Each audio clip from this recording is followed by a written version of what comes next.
Entonces les decía que en estos edemas de estasis, en donde hay un obstáculo para que la sangre pueda pasar, ya sea una presión aumentada o un acúmulo de sangre, imagínense que ustedes van permitiendo pasar una cierta cantidad de agua a través de una acequia, y de repente se les vuelve, una parte de agua se vuelve porque no puede seguir pasando y se acumula la que viene más la que se volvió, entonces ahí se va a rebalsar. Bueno, lo mismo pasa acá.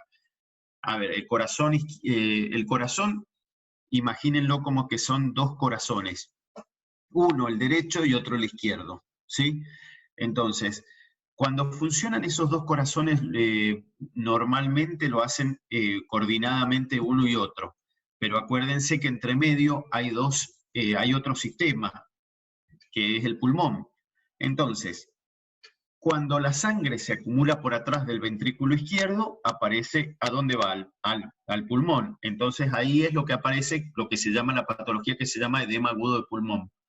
Ahora, si se descompagina el derecho, porque pasa muchas veces, ¿qué pasa? Le llega sangre al derecho, pero hay sangre que se le vuelve. Entonces, esa sangre que aumenta se va a volver para abajo y va a ir a acumularse en las zonas justamente donde la presión de la gravedad es mayor, que es en los miembros inferiores. Entonces, esa persona durante el día tiene aumento de líquido en las piernas, el aumento del edema ese hace que se le hinchan las piernas. Pregúntenle a algún abuelito que tenga insuficiencia cardíaca y les va a decir que sí, durante el día se le hinchan las piernas y cuando se acuesta en la noche empieza a ir al baño. ¿Por qué? Pues ese agua vuelve justamente al territorio cardíaco y entonces empieza el filtrado glomerular normal y el paciente tiene ganas de orinar.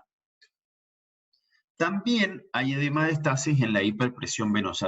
Las venas son mucho más compresibles que las arterias, entonces cuando aumenta la presión porque hay una obstrucción, hay líquido que vuelve, que sale del territorio venoso, por supuesto, hacia el tejido celular subcutáneo. ¿Ah? Entonces, nosotros primero vimos la fisiopatología, qué pasaba cuando se alteraban estos mecanismos, y ahora estamos viendo los tipos de edema, la clasificación de edema.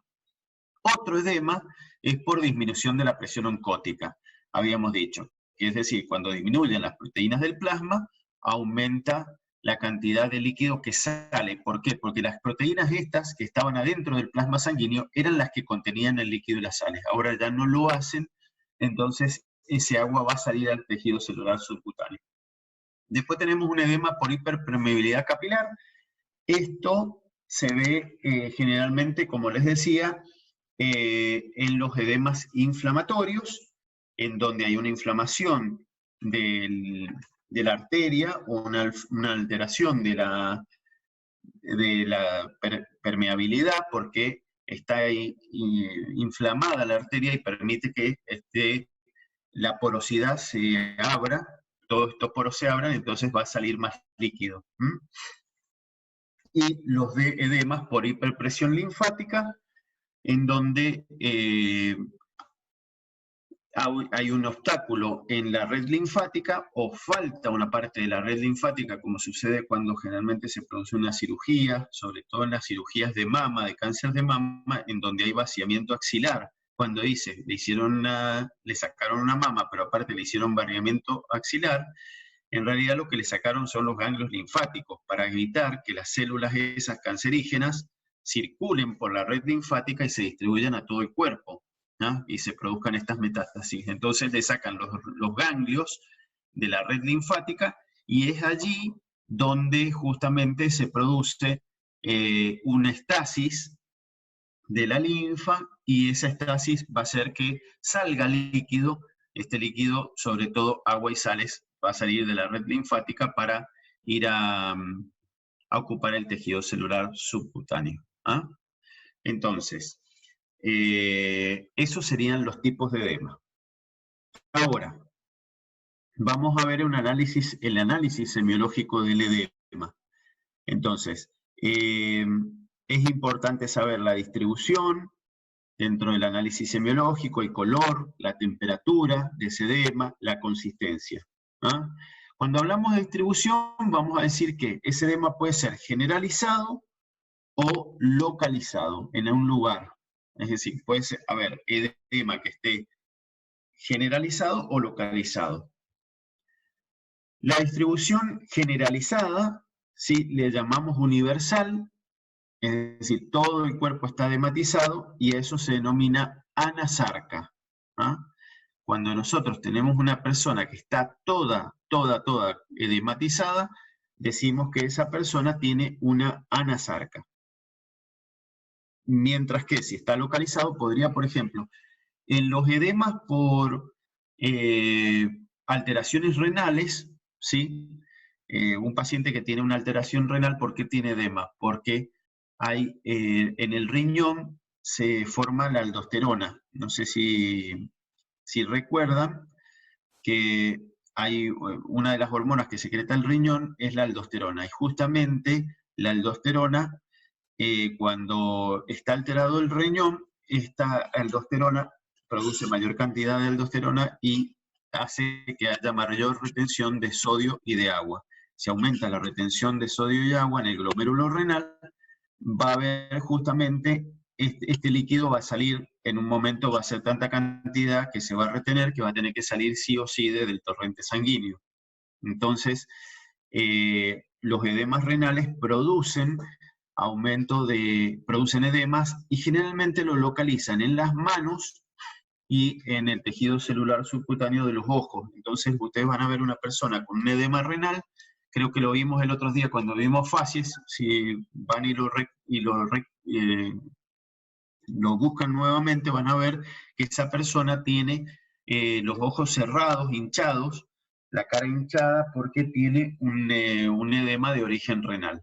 ¿Ah? Y sobre todo las manos. Entonces, esos serían edemas localizados.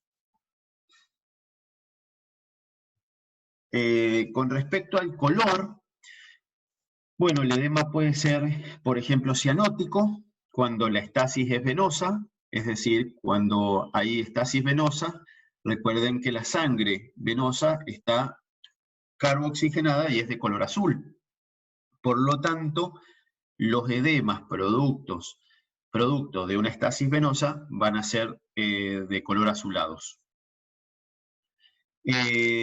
Cuando hablamos de edemas pálidos, por ejemplo, puede ser porque tenga poca proteína, la hipoproteinemia, ¿sí? O disminución de la presión oncótica produce edemas de color pálido, o porque haya anemia, es decir, al edema se le suma una anemia, es decir, una disminución de la cantidad de glóbulos rojos, o mejor dicho, vamos a decirlo correctamente, una disminución de la hemoglobina. Cuando hablamos de anemia, hablamos de disminución de la hemoglobina, porque puede ser que tenga glóbulos rojos normales, pero la hemoglobina esté disminuida. O en aquellos edemas donde hay vasoconstricción. Entonces, al no pasar sangre por esa zona, entonces ahí tenemos que esa zona está pálida. También el color del edema puede ser rubicundo o rojizo cuando es un edema de tipo inflamatorio, que es lo que les pasa cuando les pica un mosquito, por ejemplo. No solamente aparece la pálpula, sino que aparece el enrojecimiento.